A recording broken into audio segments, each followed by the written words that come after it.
আসসালামু আলাইকুম রহমতুল্লাহ। প্রিয় দর্শক, আল্লাহর রহমতে আপনারা সবাই ভালো আছেন?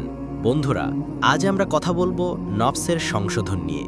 এই নফস, যেটা আমাদের ভেতরে লুকিয়ে থাকা সেই শত্রু, যে আমাদের জান্নাত থেকে জাহান্নামের পথে টেনে নিতে চায়।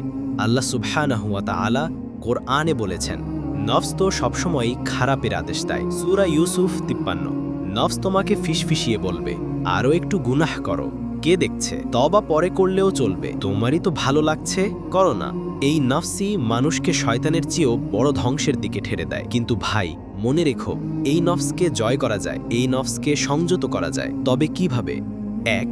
নিয়মিত নফল ইবাদত করো।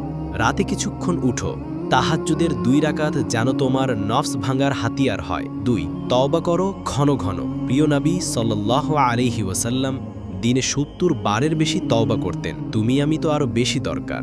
3. নিজেকে কড়াভাবে জিজ্ঞেস করো, আজ আমি যা করলাম, আল্লাহ সন্তুষ্ট হয়েছেন না নফস? 4. পরিমিত জীবনযাপন করো। যেন নফস সবসময় চায় বিলাসিতা, চায় আরাম, কিন্তু জান্নাত আরামে নয়, কষ্টের বিনিময়ে পাওয়া যায়। বন্ধুরা, একদিন এই নফস আমাদের কবর পর্যন্ত নিয়ে যাবে। সেদিন কি সে আমাদের পক্ষ নেবে? না, সে মুখ ফিরিয়ে নেবে। তাই আসুন আজ থেকেই নিজের নফসকে সংশোধন করি, আল্লাহর ভয় অন্তরে জাগ্রত করি। নফসকে না, আল্লাহকে ভালোবাসি। যে ব্যক্তি নিজের নফসকে পরিশুদ্ধ করল, সেই সফল। সূরা আশ-শামস 9। আল্লাহ আমাদের সবাইকে নফসের দাসত্ব থেকে মুক্তি দান করুন, আমিন। ভিডিও ভালো লাগলে লাইক দিন। ইসলামিক বিষয় জানতে সাবস্ক্রাইব করুন, শেয়ার করুন।